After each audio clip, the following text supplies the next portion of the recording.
Bismillahirrahmanirrahim. Alhamdulillahi wa kafa wa sallallahu ala nabiyyina al-mustafa wa ala alihi wa sahbihi al-mujtaba amma ba'd. Pada pembahasan sebelumnya, kita sudah membahas tentang syarat-syarat dari rukun jual beli yang pertama yang berkaitan dengan al-iwadan, objek dari jual beli. Kemudian setelahnya kita sudah membahas tentang syarat dari rukun jual beli yang kedua yang berkaitan dengan al-aqidan, orang yang melakukan transaksi jual beli. Pada kesempatan ini kita akan berbicara tentang syarat-syarat dari rukun jual beli yang ketiga yang berkaitan dengan as-sighah.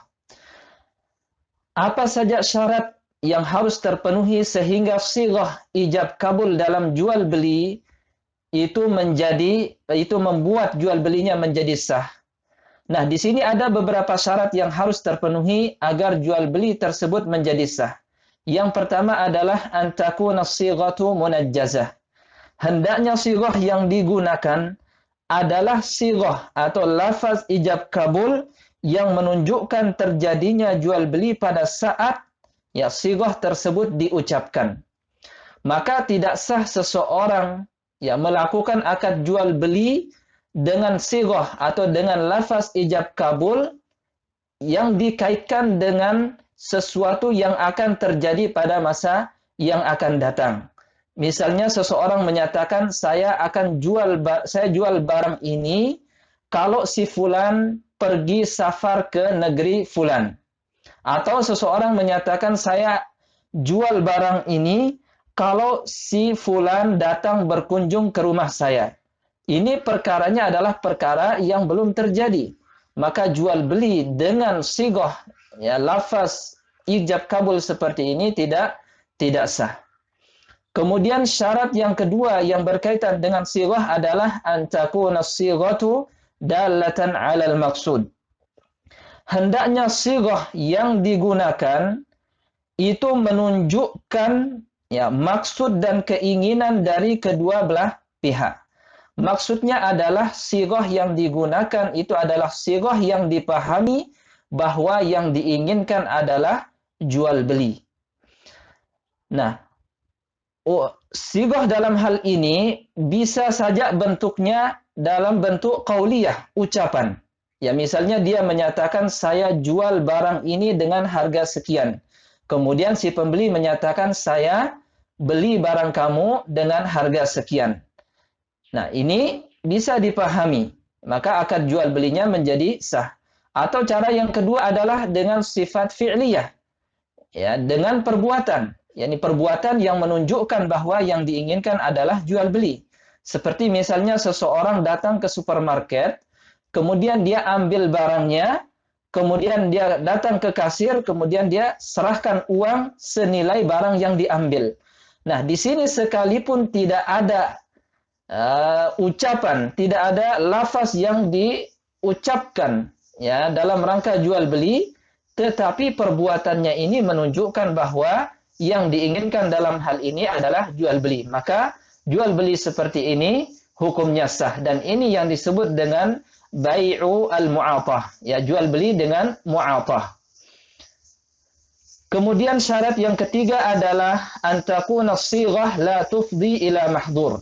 Hendaknya sighah yang digunakan atau jual beli yang dilakukan itu tidak membawa kepada sesuatu yang dilarang. Seperti apa? Contohnya misalnya adalah al-bai' ba'da nida'il jum'ah. Yakni melakukan jual beli setelah azan Jumat. Maka kalau ada jual beli baik itu dengan menggunakan lafaz jual beli atau dengan menggunakan perbuatan yang menunjukkan bahwa yang diinginkan adalah jual beli, tetapi itu dilakukan setelah azan kedua di hari Jumat, maka jual belinya tidak sah. Misalnya setelah dia masuk ke dalam masjid, kemudian dia buka HP, kemudian dia buka toko online.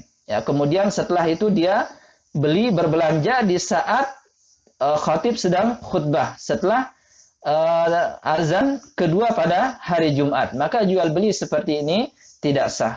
Kemudian contoh yang lain misalnya adalah bai'u ma yu'lam isti'maluhu fil haram.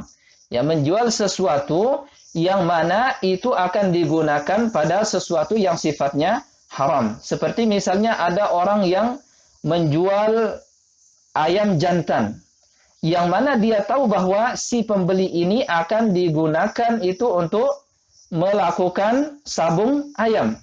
Maka jual beli seperti ini tidak boleh.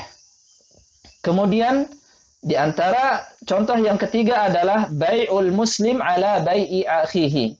Ya, jual beli yang dilakukan oleh seorang muslim di atas jual beli saudaranya. Seperti misalnya ada orang yang melakukan jual beli. Ya, si A misalnya melakukan jual beli dengan si B dan sudah terjadi akad jual belinya. Tiba-tiba datang si C menyatakan, saya akan beli barang kamu dengan harga lebih tinggi daripada penawaran si A. Nah, kemudian si B akhirnya berpindah, ya, yang seharusnya dia jual kepada si A, kemudian dia jual kepada si C. Maka ini adalah perbuatan atau akad jual beli yang tidak dibenarkan secara syariat. Hada wa sallallahu ala nabiyyina Muhammad wa akhiru da'wana anil hamdulillahi rabbil alamin.